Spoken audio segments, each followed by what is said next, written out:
ఈ నామినేషన్ కార్యక్రమానికి విచ్చేసినటువంటి తెలుగుదేశం పార్టీ రాష్ట్ర అధ్యక్షులు శ్రీ పల్లా శ్రీనివాసరావు గారికి, అదేవిధంగా ఈ యొక్క పట్టభద్రుల ఉమ్మడి కృష్ణా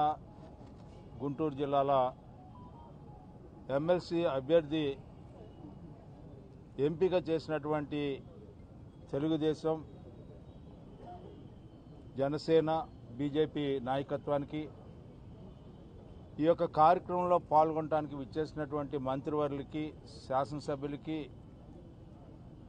కూటమి నాయకత్వానికి నా హృదయపూర్వకమైనటువంటి ధన్యవాదాలు తెలుపుకుంటా ఉన్నా. ఈరోజు ఇది ఒక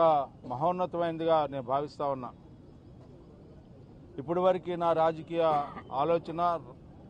రాజకీయ జీవితం ఒక నియోజకవర్గానికో ఒక ప్రాంతానికో సంబంధించి అయితే, ఇప్పుడు 33 నియోజకవర్గాల్లో ఉన్న పట్టభద్రుల యొక్క సమస్యల పట్ల, ఉపాధి కల్పించడం పట్ల, నిరుద్యోగ యువతను ఆదుకునే పట్ల ప్రభుత్వంతో కలిసి పనిచేసే కార్యక్రమాన్ని నా మీద ఈ బాధ్యత ఉంచినటువంటి కూటమి నాయకత్వానికి నా హృదయపూర్వకమైనటువంటి ధన్యవాదాలు తెలుపుకుంటూ, ఈ రోజున ఈ ప్రభుత్వం యొక్క ఆలోచన, ఈ ప్రభుత్వం యొక్క విధానం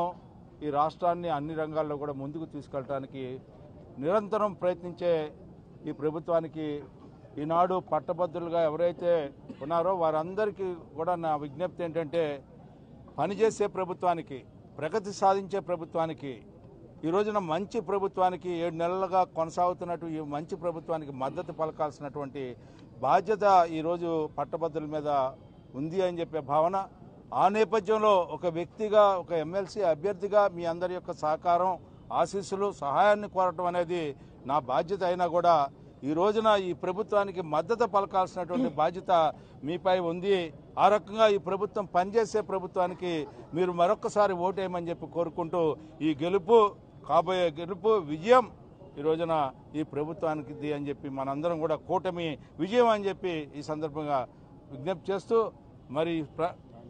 మరి ఈ సందర్భంలో మీ అందరికీ తెలుసు, ఎవరైతే ఈ రోజున ఈ కార్యక్రమంలో పాల్గొని నాకు మద్దతు ఇచ్చి నన్ను గౌరవించి చూపించిన ఆత్మీయాన్ని ఎప్పుడూ మర్చిపోలేను. మరి ముఖ్యంగా ఉద్యోగ సంఘాలకి, నిరుద్యోగ యువతకి, ఈ రోజున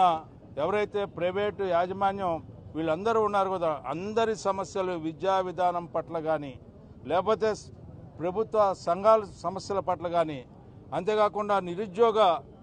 యువతకి ఉద్యోగ సంకల్పాన్ని చేసేదానికి కానీ నేను ఎప్పుడు కూడా మీతో కలిసి